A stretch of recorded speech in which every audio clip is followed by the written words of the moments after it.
Welcome, everyone, to another episode of Nerdstrodamus. I'm Dr. Pants. I'm Lambo. And I'm Puck. And this is my favorite month of the year! For the first time, we are celebrating Mecha Month. Woo! Mecha March! I don't think that's an actual month. I think we made it up. MARCHMECHNESS! We should call it MARCHMECHNESS, though. We could call it MARCHMECHNESS. Yeah, that I'm sounds okay with good. that. But all of March, Nerdstrodamus is going to be doing things related to mechs or giant robots. And I could not be happier. Because, as we all know, I love giant robots. I love robots! And all this is leading up to Slowtad and I going to Techo, which is an anime convention in Pittsburgh, and they're doing a mech-themed one at the very beginning of April. So, Very, very exciting. yeah. That's awesome. Here at Nerdstrodamus, the three of us have come up with a list of our top 5 favorite mech video games. So let's talk about our favorite video games involving giant robots. Yes! So these are our top 5 favorite. These are our favorites, and in no particular order. And now they're your favorites. They better be. Go play them. Exactly. Actually, before we start the list, do we have any honorable mentions? I mean, I kind of have one. It's not really a mech game, but Enter the Matrix. Do you mean the part where you're shooting all the little squiddies? No, actually. So explain. There's a code you can put in. Oh, back in the day of code. Yeah, exactly. When that was a There's like thing. you can hack into the Matrix, and it unlocked like a fighter game. It was just a really simple one-on-one fighter, nothing really special. And you played as But- mechs. Kinda. You could play as a cop car.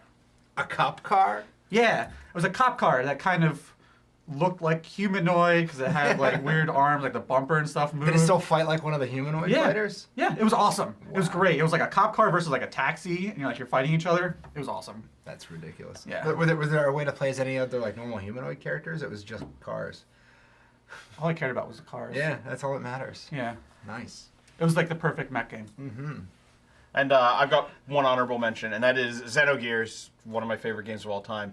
Because it's a JRPG with giant fighting robots. It sadly didn't make it into our top 5 favorite ones, but it is at the top of my personal list. Yeah. And mine is, of course, Battle Engine Aquila, however you want to pronounce it. Aquila. If you haven't seen this game on PS2, go look it up. Yeah. It was on Xbox also. Yeah, it was. Yeah. It was. I actually still have a copy of it On on Xbox? Xbox. Oh, snap. I should play it. Yeah. But let's get into our actual list. So, at number 5, and again, no particular order, MechWarrior 2. One of like the granddaddy, the game that sold 1 million joysticks. So, the funny thing is being a giant robot fan myself, I've actually never played MechWarrior 2. Well, you got into it later, right? I got MechWarrior 4. But MechWarrior 2 is the gold standard for everything that became mecha afterwards. A sense of realism. At the time, the production value and the music was like way ahead of its time, and just the awesome feeling of being able to go into battle and control some amazing mechs. And it was one of the first games ever to have like a really amazing couple of like real good DLCs that like doubled and tripled the size of the game. Because they did MechWarrior 2 Mercenaries and stuff afterwards. Was one of the expansions, and yeah. And this was like a real robot style kind of one where it was basically tanks on legs. Because you were big, clunky mechs, your arms were missile launchers and Gatling guns and everything. Because as much as we'd like to believe that like the future will be full of like Gundam style That's mechas. technically still real robot. Yeah, but we're probably going to go to something like MechWarrior first. Well, we already have. Before we get there, We already have. No, Did you not? Yeah, we have. Did you not see the robot fight between Japan and America? That actually happened. It did happen. Did you not see it? I knew that leading up to it, and there was nothing about it.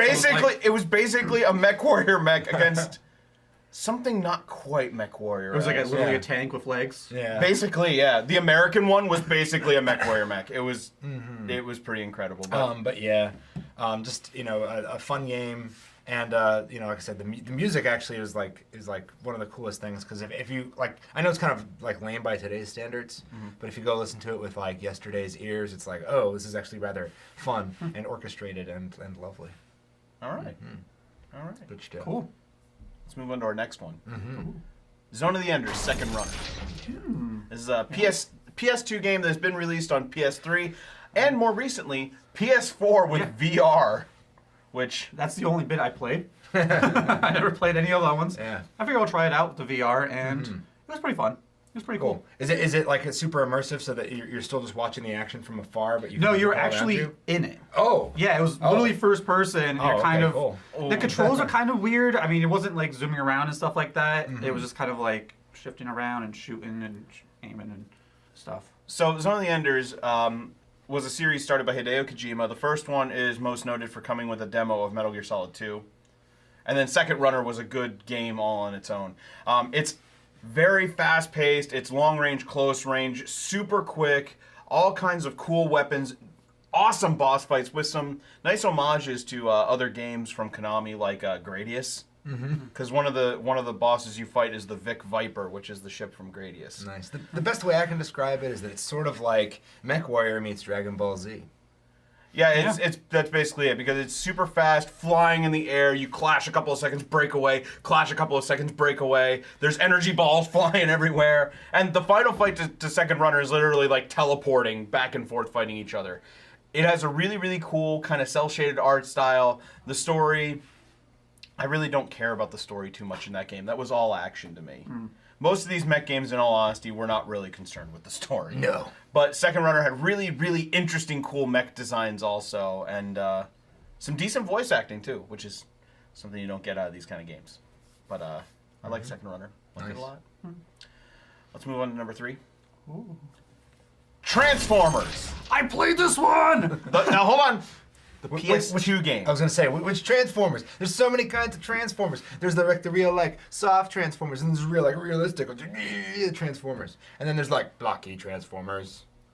Okay, we're talking about the Transformers game on PS2 that was based on Armada, not the 2007 movie, because both of those were basically called Transformers the game. Okay. Yeah. But the Armada one that came out on PS2, and most Transformers fans know this game because it was like the first good Transformers game we got. And Punk, you played this and you were pushing for this on the list. hard. It's my favorite Transformers game. I don't care what you say. No, it's really, really good. Yes. It's really, really good.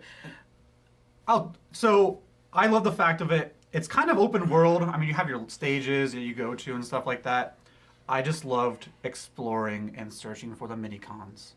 That's all I did. Because that was the cool part to it, because you found these mini cons and they gave you customization options for your characters. They gave you weapons, armor, one gave you a jetpack. Yeah, it was like a glider and stuff. Yeah, and that was really, really cool.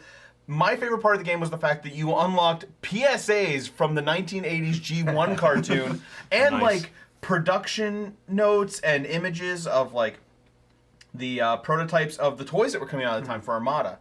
And also, it has one of, like, not one, but some of the coolest cutscenes in a Transformers game ever. The fight in the volcano against Megatron, I don't want to spoil anything. The ending to that fight is just... spoil this. It's like how many years old? I don't want to ruin it! I don't want to ruin it, because it's really, really cool. It must remain untouched for the uninitiated. Yeah. But you should really try this game. It is based on the Armada line, which is love it or hate it. Yeah. But it was a cool game. It also has ridiculous ragdoll physics. Oh yeah, but that might- you get hit and you're just like. But that added to the fun. Yeah, I'm gonna find some footage. I mean, if we could record it, I still have the game. Oh wow, you do? I have Did you pretty get much rid of that one? No. No? I still pretty much I have pretty much every game on this list. Oh wow. Nice. Yeah. Moving on to our next one. One that we've all played and we've talked about a lot on this channel. Titanfall 2. Now, a couple games ago, you said about story doesn't matter with these mech games, But but this one has an amazing story. I don't even know that it's a story, but the single player campaign, just you and the Titan, like Yeah. the exchange is amazing. It is. I love that story campaign. And honestly, I think because it was a little bit shorter, it was one of the more memorable ones in recent years for me. Where every level had some cool gimmick to go along with it, and you had to learn like some new ability and like totally learn every little thing about it, and it prepared you pretty well for the multiplayer as well. Yeah, as you're going around with your mech, you're actually scanning damaged mechs or like down mechs or whatever, and you're like picking up their abilities, so you can like change it whenever you want to throughout the story, which is awesome. Right, and the multiplayer was outrageous. It was so much fun. All kinds of different modes. Free for all, like basically a war between two factions. And then they added the PvE mode. Yeah. I don't remember what it was called. Fill it in down here. Yeah. But that game got supported for a while after it was released for free. Yeah, they're releasing like more mechs and stuff. Yeah. Probably not that many. They But released, I think, 1 or 2 mechs. They released the PvE mode, new maps, all kinds of stuff. And the sad part is a lot of people let it go because it came out right in between a Battlefield and a Call of Duty. I want to say, Yeah. didn't it come out on the same day as one of them? I want to say. It came out really, really close to Battlefield. Yeah, if it wasn't the same day, it was like the week after. Yeah, which that was It was unfortunate. it was really unfortunate because Yeah. Titanfall was one of my favorite games of 2016, And it was the better of the 3 of them. The It best was. of It the 3 was, of them, yeah. I played it up until recently. Like it was really, really good. And if you haven't tried it, go. It's cheap. There's people still playing it. It's totally worth it. Try it out. And download Apex Legends so that we're supporting the Titanfall universe, and maybe we get another one. Yeah, because they might make a Titanfall 3, which this world needs to combat all the Battlefields and Call of Duties. And terrorism. Yes! Plus giant robots. Which leads us to our last game in the top 5 list. A game that we've all played, we've all enjoyed. What could it be? Well, actually, specifically, it's Armored Core Nexus. So, we have all played the Armored Core games. Yeah. In fact, Lambo, you played a lot of Armored Core Another Age with me. Yes, I did. Yeah. And I never played Nexus, but I played pretty much all the ones for PS2, and I'm obsessed. so no one argued with me about putting Nexus on here. And I could have pretty much picked any Armored Core game except for Ninebreaker because that game's stupid. That was one that was just the arena. Oh, yeah. And, but Armored Core Nexus, first of all, the Armored Core series is this long-running mech series. Started back on the PS1, went all the way up to towards the end of the PS3, Xbox 360 era. We haven't seen another one since. Sad. But there were like 10 of them on the PS2. Yeah. Incredibly customizable.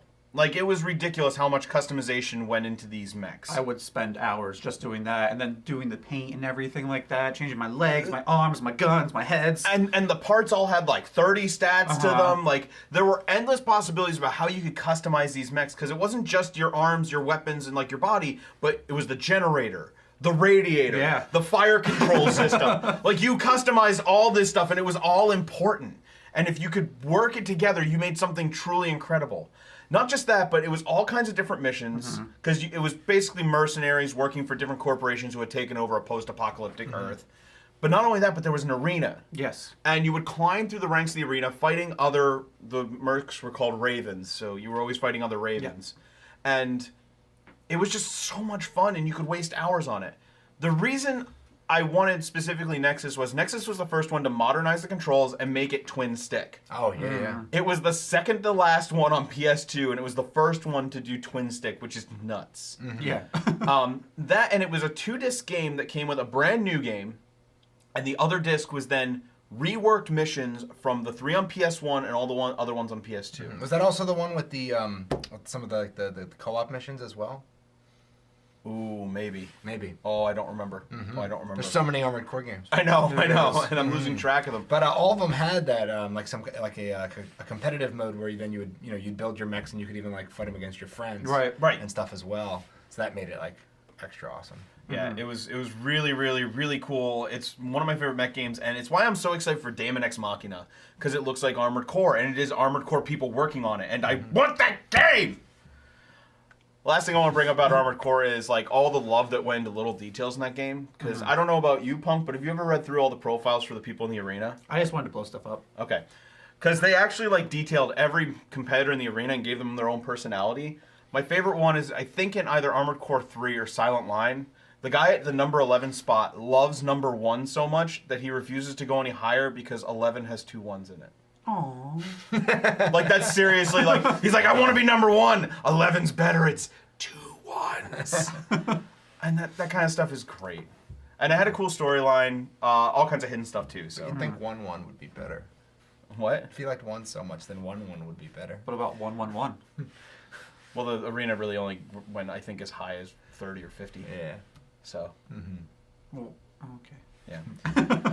But, yeah. Those are our top 5 favorite mech games here at Nerdstrodamus. Yeah. Check a look at some gameplay footage, some other kind of crazy videos we have for MARCHMECHNESS this month. And I'll be posting pictures of mechs every day throughout March. Every day. Every day. Because, He has that many. I own a lot of mechs. And we should try to do a mech build at some point. That'd probably be a lot of fun. Oh, I have one planned. Nice. Oh, it'll be good too, and it really ties into the Nerdstrodamus mythos. We talk about like a real mech, like something in the backyard. No, we did that. No, we did that one episode. Remember Nintendo Lambo? Oh, yes. Whatever happened to that? There was blood. Is he still running around running around out there? I don't know. Wherever he is, Godspeed, Lambo. He's trying to become a human being. He's learning what it's like to be a real boy. You saying he killed the real Lambo and just been taking him over? But anyway, make sure to comment below what your favorite mech games were, or any that you think we should try, or any you'd like to see us play throughout the month of March. Remember to like, comment, subscribe, share, smash that like button, and don't forget to click the little bell, because that gives you notifications then when we put up a new video and when we go live. Yeah, because every Friday we hop on and we play something live. Right. But yeah. Oh, and don't forget to check out, we have a website. We have Nerdstrodamus.com. Check it out! Which collects all the recent stuff we've been doing, a couple of announcements. You can actually read some profiles on us, and also there's a blog for Lambo to do music on, which will be starting shortly, and a place for me to blog also, and all kinds of ways to contact us. But for Nerdstrodamus, I'm Dr. Pants. I'm Lambo. Enjoy March Mechness, everyone.